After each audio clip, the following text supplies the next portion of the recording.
கர்த்தராகிய இயேசுவின் நாமத்திலே உங்களை வாழ்த்தி வரவேற்கிறேன். நல்லா இருக்கீங்களா?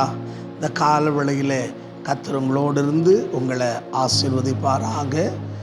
என்னோடு கூட அப்போஸ்தலருக்கு எழுதின நிருபம் 10ஆம் அதிகாரம் 38ஆம் வசனத்தை தேவ மகிமைக்காக நீங்கள் வாசித்து பாருங்கள். ஆண்டவராகிய இயேசு கிறிஸ்து இந்த பூமியிலே இருந்த காலத்திலே அவர் பரிசுத்த ஆவியினாலே நிறைந்தவராக, நன்மை செய்கிறவராக, அநேக பிசாசின் பிடியிலிருந்து விடுவித்து வியாதியஸ்தர்களை குணமாக்குறவராக சுற்றி திரிந்தார் என்று கர்த்தருடைய வார்த்தையை நம்ம பார்க்கிறோம். அன்பான சகோதரனே, சகோதரியே, ஆண்டவராகிய இயேசு இந்த பூமியில் வாழ்ந்தபோது அவர் எப்படி வாழ்ந்தாரா? நன்மை செய்கிறவராக, அநேகரை பிசாசின் பிடியிலிருந்து விடுவிக்கிறவராக, நோயாளிகளை சுகமாக்குறவராக இந்த பூமியிலே அவர் வாழ்ந்தார் என்று நாம் வாசிக்கிறோம். அன்பான சகோதரனே, சகோதரியே, நமக்கு பல வாழ்க்கை இல்லை, ஒரே வாழ்க்கை. அந்த ஒரு வாழ்க்கையில் நமக்கு வாய்ப்பு கிடைக்கும்போது எவ்வளோ நன்மை செய்ய முடியுமோ நம்ம என்ன பண்ண வேண்டும்? நன்மை செய்யணும். காரணம் என்னென்னா, ஏசாமி நல்லது செய்து சுற்றி திரிந்தார் என்று, நாங்கள் நன்மை செய்து சுற்றி திரிந்தார் என்று வேதத்தில் நம்ம வாசிக்கிறோம். அப்போது அவருடைய பிள்ளைகளாக இருக்கிற நாம், அவரை பின்பற்றுகிற நாம், அவருடைய அடிச்சொடையில் நடக்கிற நாம் என்ன பண்ணக்கூடாது? ஒருத்தர் நமக்கு தீமை செய்தாங்கன்னா அவங்களுக்கு நம்ம தீமை செஞ்சால் அவனுக்கும் நமக்கும் என்ன இருக்காதுங்க? வித்தியாசம் இருக்காது. ஆகையாலே நம்ம யாரா வாழணும் அப்படின்னு கேட்டிங்கன்னா, பிரியமான தேவ ஜனமே, ஒருவன் தீமை செய்தாலும் கூட அந்த தீமையை நாம் நன்மையினால் வெல்லுகிற தேவ ஜனமாக நாம் மாற வேண்டும். அதை தான் ஆண்டவராகிய இயேசு கிறிஸ்து 3 வருஷம் ஊழிய பாதையிலே அவர் செய்து கடந்து வந்தார். அவர் எதுக்காக வந்தார்னா, நல்லது செய்ய வந்தார். ஏசாமி எந்த குடும்பத்தையும் கெடுக்கலை, யாருடைய வாழ்க்கையும் அவர் பாழாக்கலை, யாருக்கும் அவர் தீமை செய்யலை. அவருக்கு தீமை செய்தவங்களை, அவருக்கு விரோதமாக எழும்பினவர்களை கூட அவர் என்ன பண்ணாருன்னா நேசித்தார், அவளுக்கு நன்மை செய்தார். அப்போது நம்முடைய வேலை என்ன அப்படின்னு கேட்டிங்கன்னா, உயிரோடு இருக்கிற வரைக்கும் நம்மளால் முடிந்த நன்மையை, நல்லதை நம்ம செய்யணும். நல்லது செய்கிறவளாக நம்ம வாழணும். பழி வாங்குகிற சுபாவம் உள்ளவளாக நம்ம இருக்கக்கூடாது. ஒருத்தர் நம்ம கெடுத்துட்டான், கெடுதல் பண்ணிட்டான், நம்ம ப்ரமோஷனை தடுத்து நிறுத்திட்டான், நம்மளோட வியாபாரத்தை தடுத்து நிறுத்திட்டான், நமக்கு வளர வேண்டிய ஆசீர்வாதத்தை தடுத்து நிறுத்திட்டான், அவனுக்கு பதிலுக்கு பதில் நான் செய்கிறேன் அப்படின்ற எண்ணம், இறுதியும் நமக்குள்ளே காணப்படக்கூடாது. அவன் என்ன விதைக்கிறானோ அதை அவன் அறுப்பான். அவன் குழியை தோண்டினா அந்த குழியில் அவனே விழுவான். அவன் வலை வீசினா அதில் அவனே சிக்குவான். ஆனால் நம்ம வேலை என்ன அப்படின்னு கேட்டிங்கன்னா, ஆண்டவராகிய இயேசுவை போல நம்ம நன்மை செய்கிறவர்களாக இந்த பூமியில் வாழணும். இன்றைக்கி உலகத்தில் அன்பான தேவ ஜனமே, ஏன் கிறிஸ்துவங்க அப்படின்னா உலகம் இன்றைக்கி மதிக்குது அப்படின்னு கேட்டிங்கன்னா, அன்பான தேவ ஜனமே, ஆண்டவராகிய இயேசுவனுடைய காலத்திலிருந்து இன்னி வரைக்கும் நம்மை துன்படுத்தினவங்களை, நம்மளை அடித்தவங்களை, நம்ம ஜனங்களை கொன்றவங்களை நம்ம யாரையும் என்ன பண்ணல தெரியுங்களா? பழி வாங்கவே இல்லை. ஏன்னா ஆண்டவர் சொல்லிட்டாரு, பழி வாங்கிறது என்னுடைய வேலை. பழி வாங்கிறது ஆண்டோடைய வேலை. ஆனால் நம்ம வேலை என்ன அப்படின்னா, நல்லது செய்கிறது. எங்கள் வேதத்தில் லூக்கா 4ஆம் அதிகாரம் 18ஆம் வசனம் வாசித்து பாருங்கள். ஆண்டவராகிய இயேசு சொல்லும்போது சொல்கிறாரு, பரிசுத்த ஆவி என் மேல் இருக்கிறது, நான் கட்டுண்டவர்களை விடுவிக்கும்படியாக கடந்து வந்தேன் என்று சொல்லி.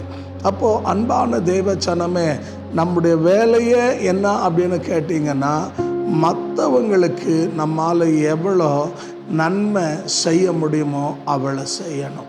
நம்ம அன்பான தேவ ஜனமே, அந்நியனை போல, அவிசுவாசிகளை போல பழி வாங்குறவர்களாக நாம் என்ன பண்ணக்கூடாது? காணப்படக்கூடாது.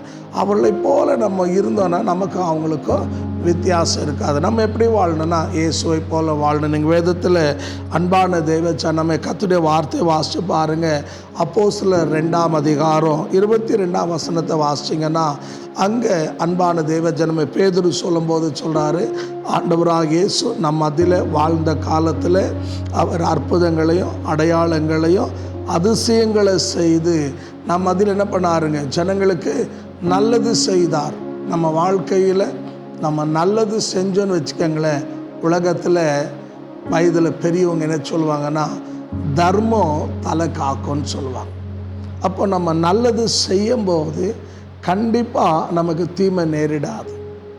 ஒருவேளை நமக்கு தீமை செய்யணும்னு நினச்சாலும் அன்பான தேவஜனமே கர்த்தர் என்ன பண்ணுவார் தெரியுங்களா, அந்த தீமையை நமக்கு நன்மையாக ஆசீர்வாதமாக மாற்றுவார். நம்ம வேலை என்ன, ஆண்டு சொல்லும்போது சொல்லிட்டார், உன்னை உபத்திரப்படுத்துறவனுக்காக ஜெபம் பண்ணு, உன்னை நிந்திக்கிறவனுக்காக ஜெபம் பண்ணு, என்னங்க உன்னை சபிக்கிறவனை ஆசீர்வதி. நம்ம வேலை அவ்வளோதான்.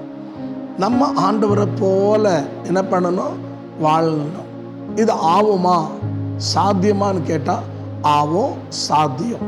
எப்போனா நீங்கள் ஏசாமியை பார்க்கும்போது, நீங்கள் வசனத்தை கை கொண்டு நடக்கும்போது அது ஆகும். நீங்கள் ஏசாமியை பார்க்காம வசனத்தை கை கொண்டு நடக்காமல் நீங்கள் போனீங்கன்னா கண்டிப்பாக உனக்கும் உலகத்தானுக்கும் வித்தியாசம் இருக்குது. அவனும் சண்டை போடுவான், நீ சண்டை போடுவான். அவன் கேட்ட வார்த்தை பேசுவான், நீயும் கேட்ட வார்த்தை பேசுவான். அவன் தீமை செய்வான், நீ தீமை செய்வான். இப்போ உனக்கும் அவனுக்கு என்ன இருக்காதுன்னா வித்தியாசம் இருக்காது. அப்போ நம்ம வித்தியாசத்தை உண்டு பண்ணணும் அப்படின்னு சொன்னால் அன்பானுள்ள ஆண்டு சொல்லும்போது நீங்கள் யாத்ரியாமத்தின் புத்தகம் 8ஆம் அதிகாரம் 23-24 வாசித்து பாருங்கள். பார்வோனுக்கு மோசே வழி ஆண்டு சொல்லி அனுப்புகிறார், என் ஜனத்துக்கும் உன் ஜனத்துக்கும் நான் வித்தியாசத்தை உண்டு பண்ணுவேன். நம்ம வித்தியாசத்தை உண்டு பண்ணுற ஜனமாக நம்ம காணப்படணும்.